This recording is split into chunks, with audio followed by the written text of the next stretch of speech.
En esta hoja de cálculo lo que vamos a ver es la construcción de un flujo de caja libre o free cash flow to the firm a partir de una serie de supuestos que nos van a llevar a construir ciertas variables de nuestro balance y ciertas variables de nuestro estado de ganancias y pérdidas. En realidad vamos a proyectar un estado de ganancias y pérdidas completo, pero bastante simplificado. Y cómo a partir de estas cuentas o de estos estados financieros podemos construir nuestro flujo de caja libre de la empresa, digamos, desde el método directo, es decir, entradas y salidas de efectivo, y desde el método indirecto, que es básicamente partiendo de algunas cuentas del estado de ganancias y pérdidas.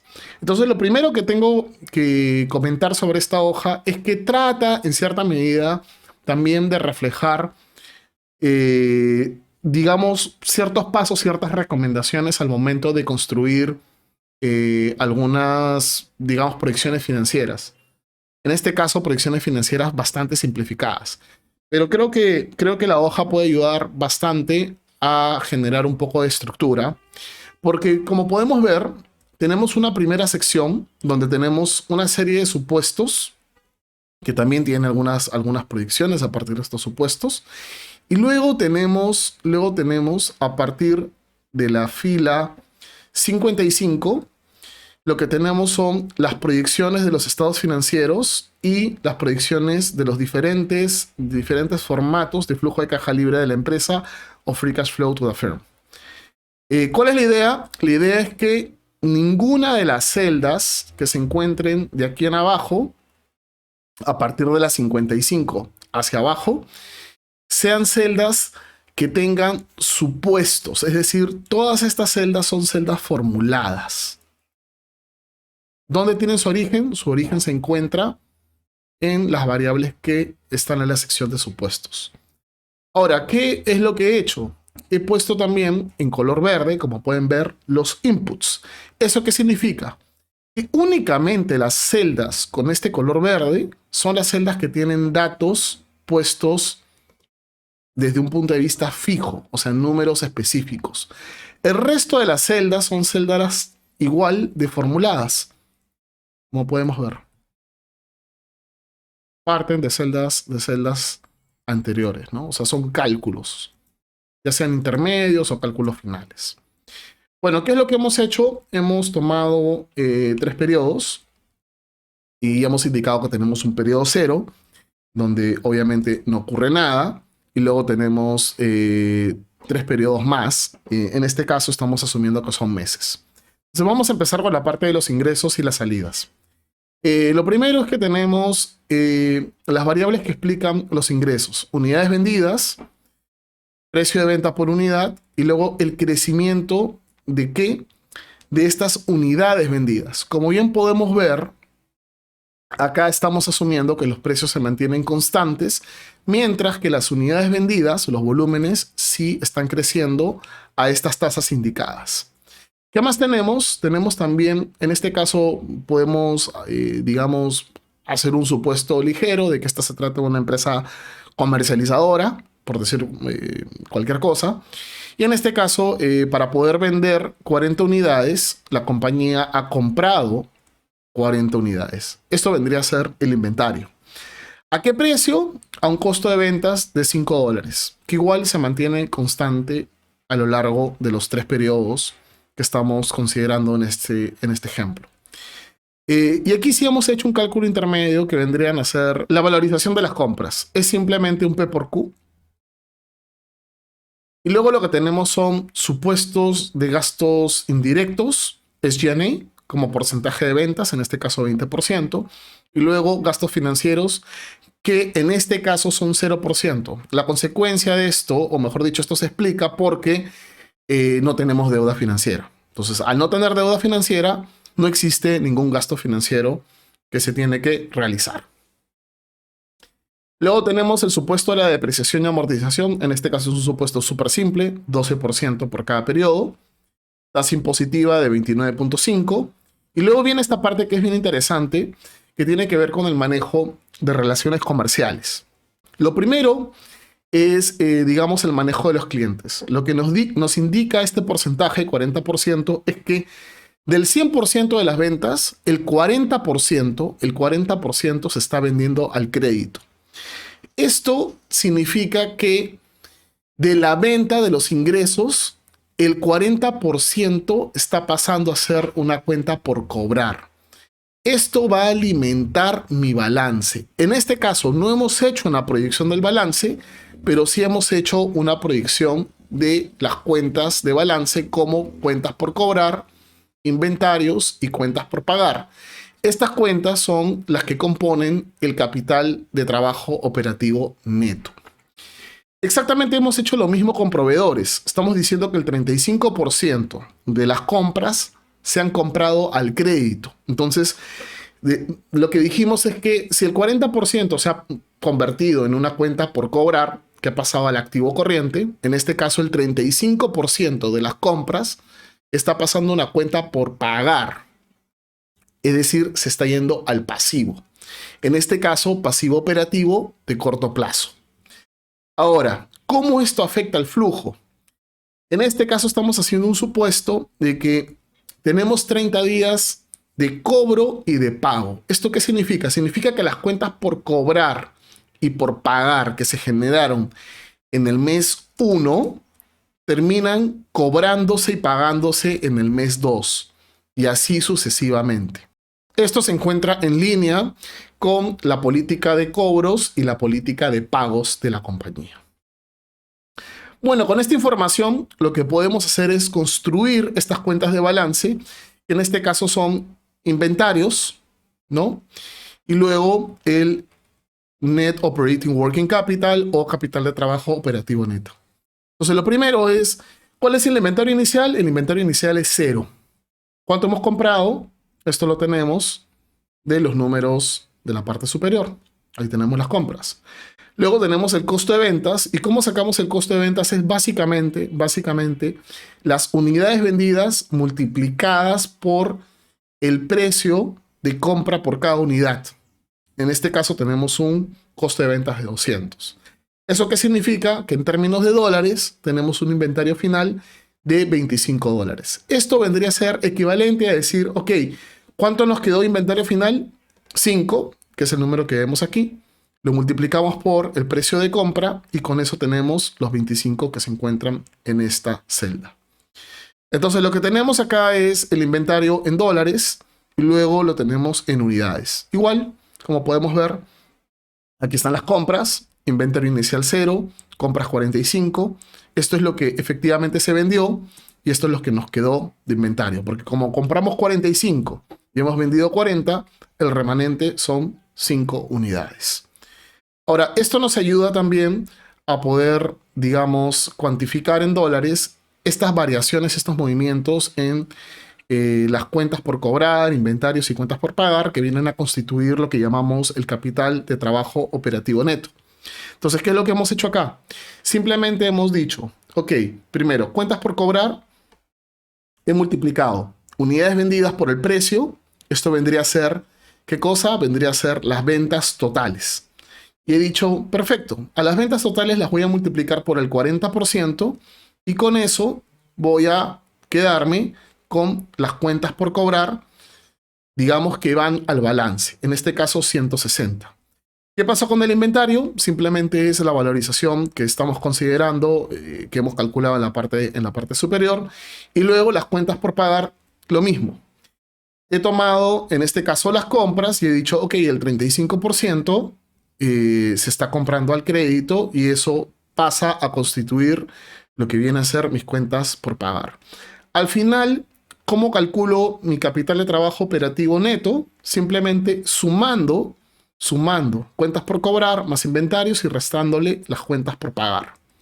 Esto también lo puedo representar en días de cuentas por cobrar, cuentas por pagar, inventarios. Lo único que he hecho es, primero, cuántos días tengo en el año. En este caso el supuesto es 365. Luego, digamos, la cuenta de los ingresos mensuales y luego lo he anualizado multiplicándolo por 12. Entonces, ¿cuánto tengo de ventas anuales? 400 por 12, que vendría a ser equivalente a 4.800. Eso lo divido entre las cuentas por cobrar, porque lo que estoy haciendo, recordemos esto, está en otros videos, cada vez que yo hago una comparación de una cuenta de resultados, ingresos, con una cuenta de balance, la cuenta de resultados tiene que estar anualizada. Entonces con eso hemos encontrado la relación entre cuentas por cobrar e ingresos totales, y digamos, esa relación nos ayuda a calcular en base al total de días del año cuántos días tengo de cuentas por cobrar. Hago el mismo ejercicio para las cuentas por pagar, solamente que tomo las variables que corresponden, en este caso compras con cuentas por pagar, y hago exactamente lo mismo con inventarios, que en este caso vendría a ser inventario con el costo de ventas. Costo de ventas, en este caso calculado, 40 por 5. Y con eso tengo mi ciclo de conversión de efectivo, que como podemos ver, varía, pues, ¿no? Varía cada 5 días, 6 días, 3 días, ¿no? Esa variabilidad va a depender de cada caso. Finalmente, lo que tenemos es un supuesto bastante sencillo sobre CAPEX. Acá lo que estamos diciendo es que el CAPEX total, ojo, estamos manejando el concepto de CAPEX total. Es decir, este CAPEX incluye la depreciación más el CAPEX de crecimiento o de expansión. El CAPEX total es 5% de las ventas del periodo. Y ese supuesto lo estamos manteniendo constante para el mes 2 y para el mes 3. Bueno, entonces, ahora que ya hemos hablado de los supuestos, vamos a hablar de todo lo que tiene que ver con la información que se alimenta de estos supuestos. Entonces, la regla que he aplicado en esta hoja de cálculo es que a partir de la fila 55, y se indica acá con rojo, todo lo que se encuentra debajo de esta fila 55 tiene que encontrarse en fórmulas. La primera parte tiene que ver con los estados financieros. Solamente hemos hecho una proyección del estado de ganancias y pérdidas. Si nos damos cuenta, en realidad acá en la parte superior hemos hecho una proyección de algunas cuentas del balance. Estas son cuentas de activo y esta es una cuenta de pasivo. Y acá también tenemos activo. Activos de corto, activo de largo plazo y pasivo de corto plazo.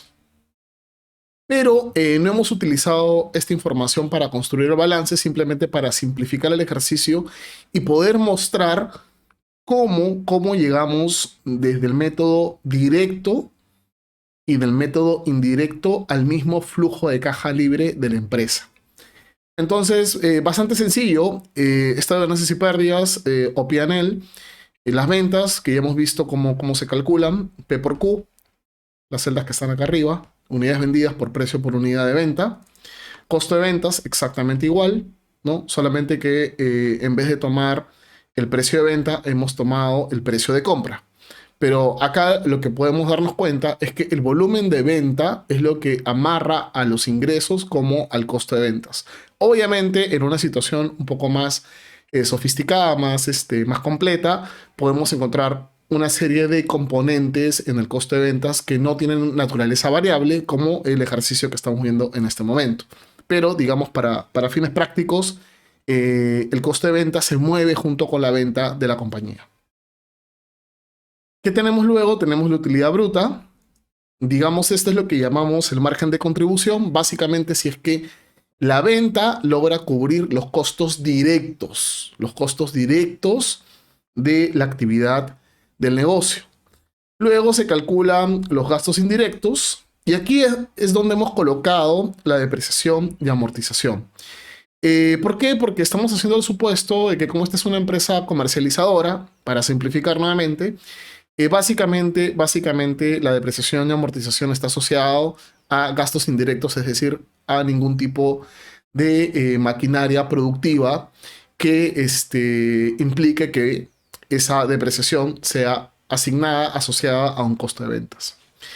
Luego de haberle quitado los gastos indirectos y la depreciación y amortización, llegamos a la utilidad operativa. Básicamente, a la utilidad bruta le hemos quitado estos dos elementos. No tenemos gastos financieros, con eso llegamos a una utilidad antes de impuestos, que en este caso es exactamente igual a la utilidad operativa o EBIT. Recordemos este punto. Cuando no existe palanca financiera, cuando la empresa no ha tomado deuda, cuando no existen gastos financieros asociados a esta deuda, lo que ocurre es que el EBIT es exactamente igual a la utilidad antes de impuestos. ¿Qué sería esto? Significaría que en términos prácticos nuestra utilidad neta es exactamente igual a nuestro NOPAT. Y eso lo vamos a ver más adelante. Entonces, ¿qué es lo que hemos hecho? Solamente le hemos quitado los impuestos asociados a esta utilidad antes de impuestos. Para ello hemos utilizado la tasa impositiva que tenemos en el supuesto en la celda superior. Y con eso llegamos a nuestra utilidad neta, que es simplemente la diferencia entre esta utilidad antes de impuestos y los impuestos calculados. Ahora viene lo interesante. Ahora, con todas estas cuentas que tenemos, cuentas de, digamos, estado de ganancias y pérdidas o P&L, más algunas cuentas del balance, vamos a proyectar nuestro flujo de caja libre de la empresa, Free Cash Flow to the Firm, pero primero con el método directo. Entonces, lo primero que hacemos es calcular la cobranza a clientes. ¿Cómo calculamos esto? Lo calculamos de la siguiente manera. Primero tenemos el 40%, sabemos que el 40% de lo que se vende, ¿no? De la venta, vamos acá a ver cuál es este dato, 400. Y si bajamos nos damos cuenta que es la venta total. Entonces, el 40% se vendió al crédito. ¿Eso qué significa? Que en el mes 1, el 60%, el complemento, se vendió al cash, al contado. Entonces, eso es lo que estamos calculando. El 60% de los ingresos sabemos que se cobraron en el momento en el que se realizó la venta. Ok, perfecto. Y ahora lo que hacemos es sumarle las cuentas por cobrar del periodo anterior. ¿Por qué? Porque hemos dicho que los días de cobro, la política de días de cobro es de 30 días. Entonces, ¿eso qué significa? Significa que en cada ingreso de cobranza, en cada cálculo de mis cobranzas, que se encuentra acá, en este número, lo que vamos a hacer es, vamos a calcular de los ingresos del periodo en curso, lo que se cobró en efectivo, y vamos a asumir que el total de las cuentas por cobrar del periodo anterior fueron cobradas. Eso lo podemos ver en el mes 2, quizá de una manera más clara. Se vendió 440, entonces el 60% de esos 440 vendría a ser 264. A ese 264 le hemos sumado 160, que son las cuentas por cobrar del mes anterior. Y con eso tenemos una cobranza en el mes 2 de 424. Lo mismo ocurre con el mes 3. Ahora, hablemos de pago a proveedores. Exactamente la misma idea, el mismo concepto. Tomamos ¿qué cosa? En este caso, el complemento del 35 vendría a ser el 65%. Como podemos ver acá, como podemos ver el 65%. ¿El 65% de qué? De las compras del periodo. Eso nos va a dar 146. Le sumamos las cuentas por pagar del periodo anterior. Como en este caso estamos en el mes 1, el número se va a mantener en 146. Cuando hemos asumido que estamos pagando lo que debemos del periodo anterior a partir del mes 2, como podemos apreciar acá. ¿Qué más tenemos? Tenemos otros pagos operativos. ¿Qué son estos otros pagos operativos? Básicamente, lo que hemos asumido en este ejemplo bastante sencillo es que los gastos indirectos, planilla, renta, etcétera, todo lo que se puedan imaginar que son gastos indirectos, se pagan al contado. Es decir, el 100% del SG&A se termina pagando. ¿Qué más? Que también pagamos los $32 que vienen de los impuestos, ¿no? Entonces, impuestos también se pagan al contado. Con eso llegamos a nuestro flujo de caja operativo. o CFO, que viene de Cash Flow from Operation. Ok, este Cash Flow from Operations básicamente lo que me dice es, ok, ¿cuánto de la actividad operativa, ¿no?, es flujo de caja? Y en este caso lo que estamos encontrando es que tenemos un flujo de caja de las operaciones en el mes 1 negativo. Es decir, no estamos logrando cubrir con la entrada de efectivo todas las salidas de efectivo a nivel operativo. Esto se logra regularizar a partir del mes 2 y ya en adelante no tenemos ese problema. ¿Por qué se da esto? Porque básicamente pues tenemos ventas a crédito. Si no tuviésemos ventas a crédito, y lo voy a demostrar en este momento, supongamos que acá en vez de decir 40% decimos 0. ¿Qué es lo que ocurre automáticamente con nuestro cash flow from operations? Se ha vuelto positivo, 142. Y esa es básicamente la idea, ese es el concepto. Entonces, el hecho de que yo esté, digamos, ofreciendo crédito a mis clientes, lo cual siempre es bueno para, digamos, generar una mayor venta y de una u otra manera fidelizar a algunos clientes, tiene pues no una implicancia en el flujo de caja. Y eso lo estamos viendo en este caso. Luego tenemos lo relacionado a las inversiones en activos de largo plazo, CAPEX total. En este caso, simplemente hemos tomado los ingresos del periodo y los hemos multiplicado por ese 5% que comentábamos. Y con ello tenemos un flujo de caja libre de la firma negativo. ¿Qué implicancia tendría este flujo de caja libre de la firma negativo? Implicaría que esta compañía debería tomar deuda, ¿ok? Debería tomar deuda. No hemos hecho ese análisis, o mejor dicho, no hemos añadido esa información para esta pestaña en particular. Aquí no hay deuda, nuevamente, ¿no? Podría ser deuda o podría ser, digamos, podríamos hacer un supuesto fuerte, grueso, y decir que este hueco en el flujo de caja operativo, que luego junto con el CAPEX de inversión o el CAPEX total, nos genera un flujo de caja libre de la empresa negativo, ha sido cubierto, por ejemplo, con patrimonio de los accionistas. Eso solamente ocurre en el primer periodo, entonces podríamos hacer ese supuesto, pero la mayoría de compañías lo que se hace es tomar deuda. Esto de, digamos, ¿por qué tomar deuda? Lo vamos a ver más adelante con detalle, pero ya en algunas explicaciones previas hemos hablado del efecto de la deuda sobre los resultados de la compañía o el efecto del apalancamiento financiero. Bueno, entonces ese es el flujo de caja libre de la firma bajo el método directo. Vamos a ver qué ocurre cuando lo hacemos a partir del método indirecto. Y cuando decimos indirecto, vamos a ver primero 3 formatos bastante sencillos. Cuando decimos indirecto, estamos diciendo que estamos tomando cuentas del estado de ganancias y pérdidas y en base a estas cuentas estamos haciendo el cálculo del flujo de caja.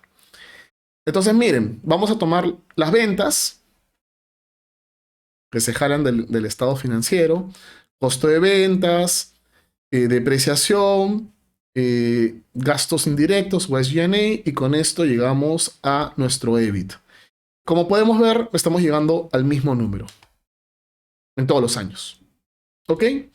Luego este EBIT le hemos calculado, digamos, le hemos quitado, hemos hecho el cálculo de los impuestos y hemos restado estos impuestos. Los impuestos, en este caso, se calculan directamente del EBIT.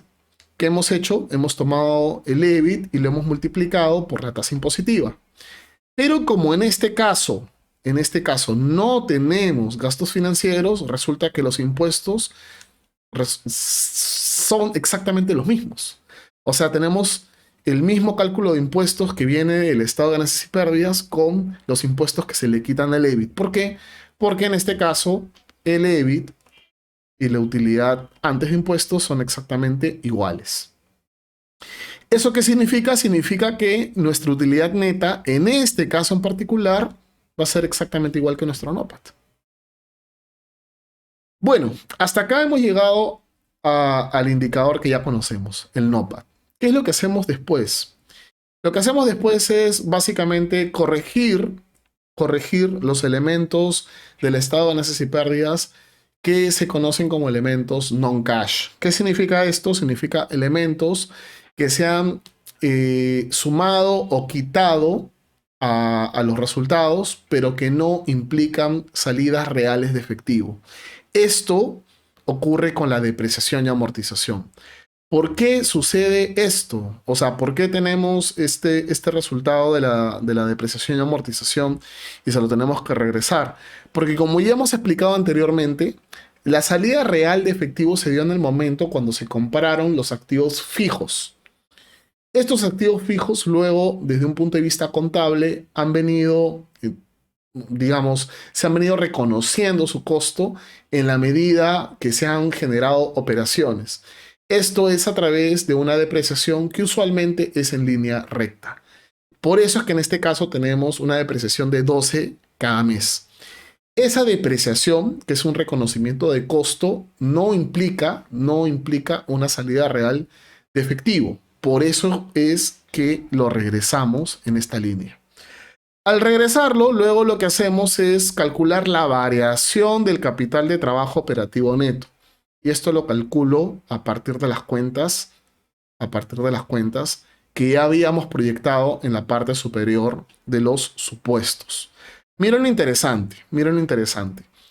Esa variación de capital de trabajo, obviamente en el mes 1, en el primer periodo, va a ser igual a las cuentas totales. Porque en el primer periodo, en comparación con el periodo 0, digamos, en el periodo 0 no tenía nada, en el periodo 1 es cuando realizo las primeras inversiones en activos de corto plazo. ¿Qué es lo que ocurre a partir del periodo número 2? Lo que voy a calcular es la diferencia. Es decir, el stock inicial es de 106 dólares. Ese stock inicial le sumo un stock de 21 y con eso llego a 127. Esos 127 son los que se encuentran en el balance de la compañía como capital de trabajo operativo neto. Entonces, ¿qué es lo que se incluye en el flujo? Lo que se incluye en el flujo es únicamente la variación de este conjunto de activos operativos y pasivo operativo, que es las cuentas por pagar. En otras palabras, lo que estoy haciendo en esta línea, porque miren, ¿no? Lo que estoy tratando de demostrar acá es que llegamos al mismo flujo de caja operativo, al mismo cash flow from operations, como podemos ver. ¿Qué es lo que, digamos, he logrado con esta variación de la variación del capital de trabajo de los activos menos los pasivos operativos de corto plazo? Básicamente lo que he hecho es corregir el principio del devengado que afecta a mi estado de ganancias y pérdidas. Porque si se dan cuenta de algo, nosotros acá estamos tomando las ventas totales, pero estos 400 no han sido cobrados a nuestros clientes. Solamente una proporción. Y aquí es donde vemos la diferencia. Entonces, lo que no hemos cobrado vendría a ser exactamente igual a la variación de la cuenta por cobrar. Entonces, ¿qué es lo que hace? Y exactamente lo mismo con las otras cuentas. ¿Qué es lo que hace entonces la variación del capital operativo neto? Corrige estas distorsiones del principio del devengado. Y digo distorsiones porque desde un punto de vista contable es correcto cómo se hace la clasificación, cómo se hace el registro. Sin embargo, cuando yo quiero construir mi flujo de caja de la empresa, mi flujo de caja libre, necesito limpiar esos efectos del devengado que se encuentran en el estado de ganancias y pérdidas. ¿Eso cómo lo hago? Lo hago con esta variación de capital de trabajo operativo neto. Y es por ello que llegamos al mismo flujo de caja operativo. Luego lo único que hacemos es quitarle el CAPEX total, que es exactamente, digamos, los mismos montos, la misma cifra. Y con eso hemos llegado a nuestro flujo de caja libre de la empresa, de la firma. digamos, al mismo número.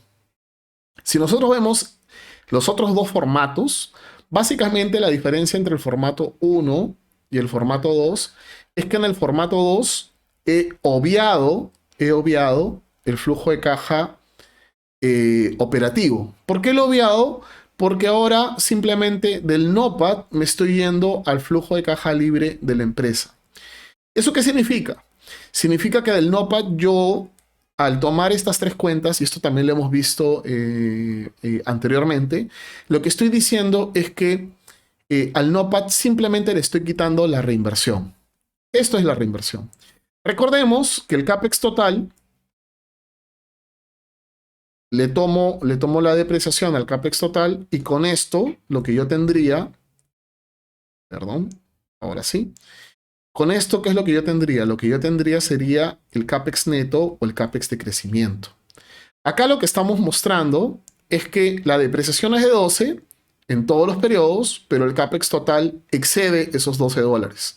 Entonces tenemos, de una u otra manera, primero, cubierta la depreciación de los activos. Con eso garantizamos que los activos se mantienen constantes, ¿no? La capacidad operativa se mantiene constante, pero adicionalmente estamos diciendo que ese excedente está financiando activos nuevos que están ayudando a darle soporte al crecimiento de la compañía. En otras palabras, vuelvo a repetir, este CAPEX total neto de la depreciación se convertiría en el CAPEX de crecimiento.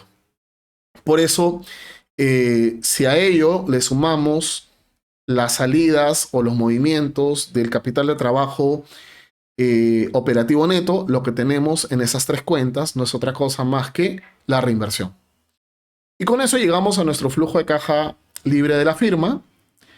Y en el último formato, que es el método indirecto número 3, ya no he tomado ni las ventas, ni el costo de ventas, nada. He tomado directamente el dato de la utilidad neta. Y claro, en este caso la utilidad neta vendría a ser exactamente igual que el NOPAT, ¿cierto? Entonces tomamos la utilidad neta y decimos, ok, de la utilidad neta, ¿qué tendríamos que hacer para poder llegar primero a nuestro flujo de caja operativo y luego a nuestro flujo de caja libre de la empresa? A la utilidad neta igual le devuelvo la depreciación y luego le directamente asigno los movimientos, las variaciones del capital de trabajo operativo neto. Y con eso llego al flujo de caja operativo de la empresa. Ojo, acá falta el efecto de los gastos financieros netos de impuestos, que en este caso, en este formato, no los he incluido por una sencilla razón, porque acá hemos dicho que el supuesto es que no existen gastos financieros. En la siguiente pestaña, ustedes van a tener que hacer esta modificación, estos cálculos, ordenando, digamos, varios de los supuestos, ordenando varios de los cálculos, digamos como un ejercicio para reconciliar no solamente la construcción del flujo de caja libre de la empresa, sino también entender la diferencia entre este flujo o estos formatos cuando no hay deuda, como acabamos de ver en este ejercicio, en este ejemplo, y cuando hay deuda. Entonces, solamente para terminar, vemos que en todos los formatos llegamos al mismo flujo de caja operativo y al mismo flujo de caja libre de la empresa. Ahora, ¿qué es lo que tenemos que hacer? Tenemos una segunda pestaña donde primero pasan varias cosas, ¿ok? La principal es que tenemos la información totalmente desordenada. Vamos a imaginarnos que el analista digamos, de esta hoja de cálculo, de este proyecto, de esta empresa, lo que ustedes quieran, este analista simplemente no siguió ningún orden, ninguna regla, y por eso es que tenemos primero la proyección del estado de ganancias y pérdidas, ¿no? Entonces las ventas están calculadas en base a números fijos, no ha, por ejemplo, indicado inputs, como sí se hizo en la primera pestaña, ¿no? No he indicado inputs, está todo mezclado, inputs con cálculos, ¿no? Y por ahí seguramente hay algunas repeticiones y demás. ¿Qué más? No tiene orden. O sea, por ejemplo, podemos encontrar cuentas que se explican por números que están en cuentas superiores y en cuentas inferiores, ¿no? ¿Ven? Esto no debería ser así, ¿no? Si se dan cuenta, en la primera pestaña, lo que hemos tratado de hacer en términos de estructura de orden es que cada celda que se va construyendo alimente a las celdas inferiores. En otras palabras, no deberíamos evitar en la medida de lo posible de que las celdas que se encuentran en la parte inferior expliquen las celdas que se encuentran en la parte superior. En otras palabras, empiezo con todas las celdas, con todas las variables explicativas, y esas variables explicativas van alimentando las variables inferiores, ¿no? Donde se van haciendo los cálculos. En este caso se rompe ese orden, como podemos ver, ¿no? Se rompe ese orden. Entonces, ¿cuáles son las cosas que tenemos que hacer? Uno, tenemos que identificar dónde están los inputs y ponerles el color verde. Dos, tenemos que reorganizar esto de tal manera de que se siga esta estructura, es decir, las celdas de la parte superior explican las celdas de la parte inferior. Deberíamos llegar a un punto en el cual, después de haber planteado todos los supuestos, y sugiero trabajar por partes, después de haber planteado todos los supuestos, deberíamos llegar a una fila donde igual se indique, a partir de esta fila, todo se debe tener en fórmulas. Y por último, lo que tenemos que hacer es, en los formatos, como podemos ver, ya incluimos una línea que se llama gasto financiero neto de impuestos. ¿Por qué? Porque en este caso la compañía tiene gastos financieros. Hay un supuesto de gastos financieros. Entonces, básicamente son tres cosas. Número uno, digamos, identificar los inputs y señalarlos, ¿no? Identificar los inputs y señalarlos, puede ser con color verde u otro color, da exactamente igual. Luego ordenar las secciones, primero supuestos y luego las proyecciones de los estados financieros y los formatos de flujo de caja directo, indirecto. Y por último, asegurarse de que estamos haciendo o que estamos incorporando en estos formatos los gastos financieros. Y eso es.